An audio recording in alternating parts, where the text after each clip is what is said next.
Mr. Speaker, I want to apologise. I know that millions of people across this country have made extraordinary sacrifices over the last 18 months, and I know the rage they feel with me and with the government I lead when they think that in Downing Street itself the rules are not being properly followed by the people who make the rules. And though I cannot anticipate the conclusions of the current inquiry, I have learned enough to know that there were things we simply did not get right. And when I went into that garden just after 6 on the 20th of May 2020 to thank groups of staff before going back into my office 25 minutes later to continue working, I believed implicitly that this was a work event, even if it could be said technically to fall within the guidance. There would be millions and millions of people who simply would not see it that way.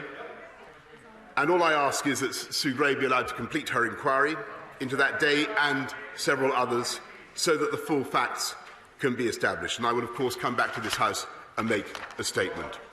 Mr. Speaker, this morning I had meetings with ministerial colleagues and others. In addition to my duties in this House, I shall have further such meetings later today. Dr. James Davies.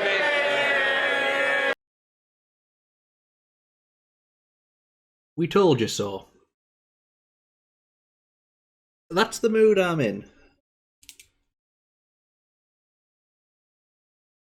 In Britain for a decade now, the left has told people that the Conservatives are corrupt. They are running the country for their own pockets at the expense of the people they should be serving.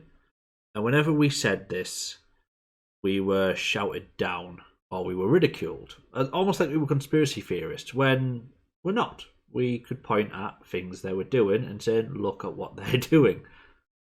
What is this but not what we're saying? Then Brexit happened, and Brexit was more of this. This is where it's going to go. You are handing power to the wrong people. And once again, shouted down. We were called Ramonas. We were told to get over it. We lost. They said we were scaremongering. And then Boris Johnson happened. And once again, every time we raised something about Boris Johnson, it was, get over it. You're scaremongering. And it's just gradually over the last 10 years, everything we've said has happened. And then here we are. We're in this situation. It's kind of weird for me, in fact, that one of the things that's come out recently over this coverage of the party scandal is another party taking place near or roundabout when the funeral of Prince Philip was supposed to happen. That seems to be reported as like the straw that broke the camel's back for a lot of people. For me, that seems really unimportant compared to all the other things they've done. But here we are. We're in this situation now where I just feel like saying, I told you so. But there's a danger in that. In that, the vision in this country is such that even those that are kicking themselves and they know deep down they were wrong and they know they were told this would happen and it happened, they are now in a position where they cannot admit that, because that's weakness, isn't it? Admitting you were wrong is weakness. So you have sycophants and absolute idiots defending this now, because if they actually admit that Boris Johnson this whole time was corrupt and the Conservatives were corrupt and laughing at them, that means they were manipulated. That means they were wrong. They can't admit that. No. But let's cut to the chase. We knew it was going to happen. Eventually, it was going to happen. It could have been week 1. And we might have waited a few weeks, but it was going to happen. But it's happening week 2. As predicted, Boris Johnson, you are Crud of the Week. Why? Let's go back to 2020, the first COVID outbreak, where the government acted late on advice, locked down late, and mishandled the whole thing. This was in March 2020 when we first went into lockdown. I know this because it was the evening of my birthday where we actually went into lockdown. What we said at the time was these rules are wishy-washy, because they were. Go look back at historically what the rules of the first lockdown were. They were do this unless this, or this, but also this. Also don't do this unless this has happened, in which case do this but not this. And it was always framed in such a way where it was so weak, it was not enforced, it was really weak, and they knew people were going to go out and interpret these rules in different ways. And it was an out for them, because it meant when they mishandled the pandemic, which they did do, and cases keep racketing up, and hospital admissions went up as well, they couldn't take the blame. No, it was the fault of the people. No, it's the public's fault. They're breaking these rules. These wishy-washy, very general, obtuse rules we've come up with, the public keeps breaking them, so it's their fault. It's not our fault. And then Dominic Cummings happened. Dominic Cummings broke COVID rules. Like, plainly and obviously he did. For those who don't know, who can't remember, want a reminder, he got in a car with his family. He went from London to Durham to visit his relatives. Yes, that's breaking those first lockdown rules. And then he even went on a little day trip with his family to Barnard Castle. When it came out that he did this, there was a bunch of cover put forward, including that he went to Barnard Castle because he was blind and he was testing his eyesight. Yeah, I mean, that's a legit excuse he came up with. Make sense of it what you will. And loads of other shite. But anyway, nothing happened as a result. He got away with it. Boris Johnson said he trusts that Dominic Cummings at the time made his best judgment based on the situation. Now, at that point, the COVID restrictions became optional. If Dominic Cummings can make the best decision for his circumstances, why can't every other member of the public? But nevertheless, he would continue to put forward these wishy-washy ideas, these wishy-washy lockdown rules, and people got fined. People who broke those lockdown rules did get fined. Some went to court, some went to jail, and it became clear, and people said at the time, it's one rule for them, different rule for us. But nevertheless, the sycophants, the absolute bootlicking arseholes of this country, once again said, Boris Johnson's got a tough job, or no one else could do better, another shite like that. It gave him a free pass. Now, what's happened over the recent weeks is it's come out that while all this was happening, while people were being fined for breaking lockdown rules, and while the people who were actually going by the lockdown rules and, you know, not seeing family members, seeing family members through windows, not being able to attend funerals or host a funeral for an entire family, social distance hospital visits, whole months of elderly relatives not being seen by their family, sometimes dying alone. While that was happening, the Prime Minister and the Conservative Party were partying away. Great story of them sending someone to get a suitcase full of wine for one of the parties. That's always interesting. But we're at full circle now. He's been found out. That doesn't stop the excuses. I mean, you've just heard his excuse there at the beginning of the video. He wants you to believe, because he thinks you're thick, that, no, actually, that party that happened at 10 Downing Street, he didn't know it was a party. You know, he went downstairs and he went into the garden and he saw everyone laughing and joking with their glasses of wine, and one guy with a big boom box and party poppers, and someone doing cocaine off a prostitute's ass, stuff like that. He was like, well, this seems like a perfectly normal work event. This is just usual business happening. I'm just going to say my hellos and I'm going to leave. And in 25 minutes of being in this situation, he didn't realise it was a party. Oh no. That's what he wants you to believe. And he thinks you're thick enough to fall for it. And the thing is, I know no one's fallen for it. I know everyone knows he's lying.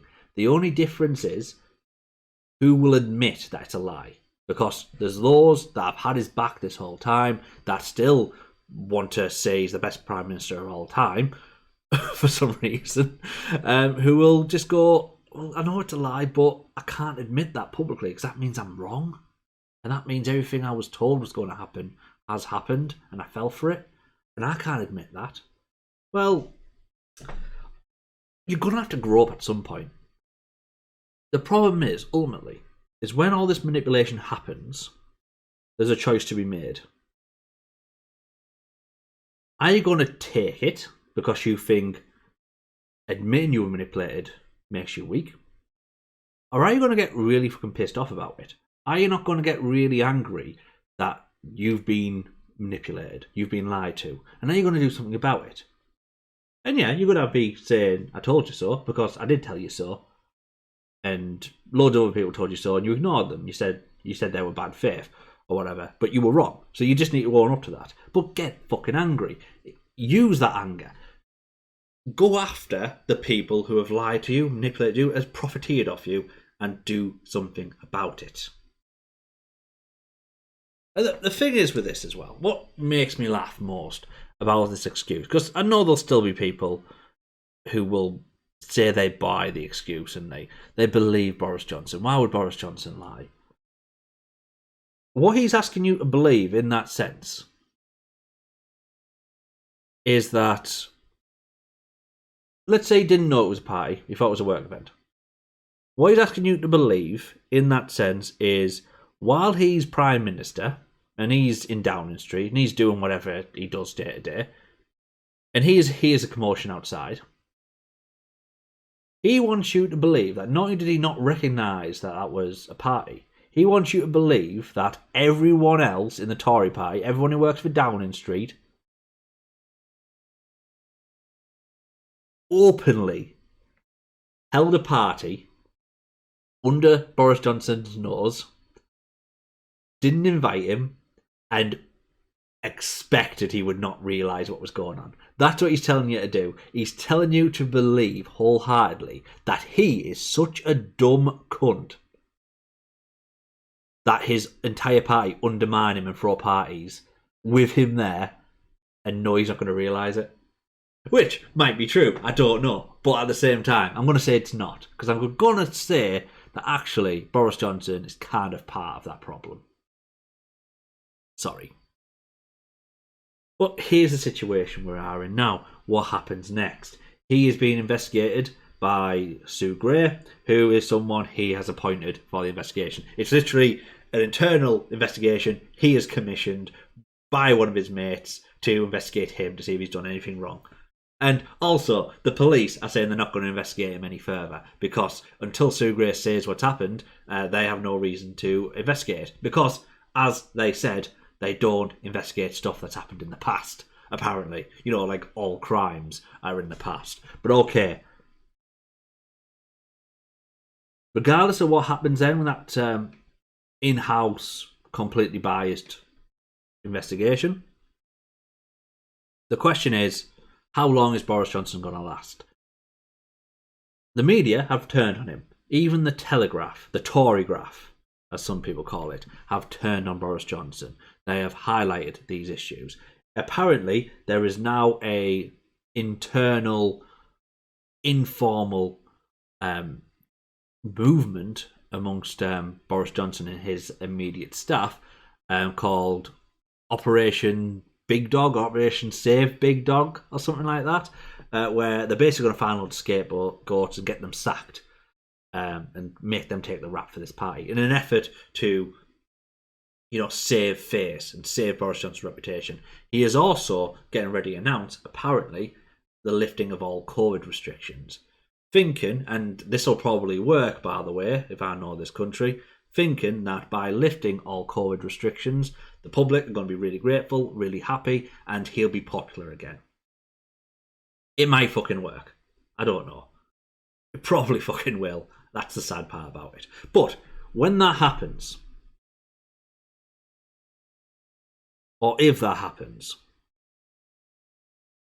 will Boris Johnson survive? Will he make it to the end of even this month or the next month as Prime Minister? Or will he be replaced? Will he be forced to resign? And that's what I think a lot of people are aiming for. We're going to definitely test the mettle of the Conservative Party to actually stand up to a corrupt Prime Minister. Also see what moves and shakes the Conservative leaderships are doing, such as Rishi Sunak. Liz Truss is an odd one. Apparently is a front runner, despite her having no redeeming qualities whatsoever. How many of them are going to start backstabbing and really manipulating their way into office as well, so they can run it? And then it's only a matter of time after that, you start talking about a general election. And Keir Starmer, for his crimes, has benefited from this corrupt Tory government hanging themselves, essentially. He has achieved some level of popularity, not from anything he himself has done, but from just being the opposition at the time, where the Conservative parties are at their fucking worst. Can he capitalise on that? He already seems to have Rupert Murdoch in bed with him, which is still fucking shocking that any politician in this country that wants to be Prime Minister seems to have to kiss the ring of Rupert Murdoch, some old Australian cunt, for some reason. It still baffles me, because it always works. It just comes down to this population in this country being so easily manipulated by it. But those are the big questions. Does Boris Johnson survive this? If not, who's taken over? If so, at what point are we having a general election? At what point does a Labour led by Keir Starmer have the opportunity to make a run at Downing Street? And will the population see that the Tories have ruined them, manipulated them, laughed at them, openly mocked them, fucked them over the whole time? Will they vote for the alternative? Or will those politically illiterate members of the population who think Boris Johnson's a right lad and he got rid of COVID restrictions maybe, will they just vote for him again? Who knows? I'm filled with dread, just trying to sort of think about that future. But oh well. In summary then, we knew it was going to happen eventually. It's happening in week 2. Boris Johnson, for your crimes against the population of the UK, or your terrible fucking lies, your terrible see-through excuses where you don't know what a party is even when you're in attendance to one, and for all your sycophantic, brown-nosing, boot-licking followers, Boris Johnson, you are Crud of the Week.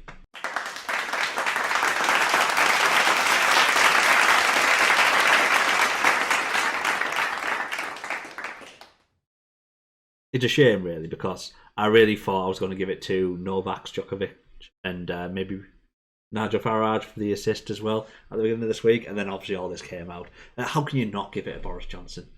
That's the thing. But oh well. We'll do more. We'll see.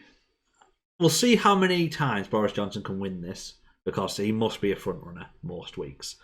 But anyway, if you want to follow this series, obviously don't forget to subscribe to my channel. Hit the bell icon. Don't forget to like as well. Share it around. Get it on social media. Check my social medias in my description as well. Follow me on all of them. Retweet me all the time, and I'll be your best friend. But yeah, thanks very much, guys. I'll see you next time.